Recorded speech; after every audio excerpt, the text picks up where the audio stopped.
In this video, I'll show you how to fix corrupted files in League of Legends.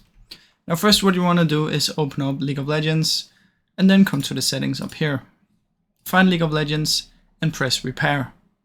Now after it's done repairing, what you can do is find your League of Legends launcher, right click on it, go to properties.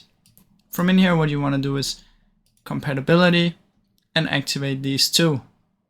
Now once you've done that, what you want to do is come here, task manager, details, and make sure you close down League completely.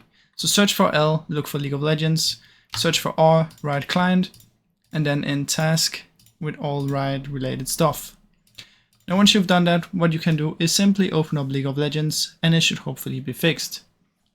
Now if it's still not fixed, what you can try is simply do a clean reinstall.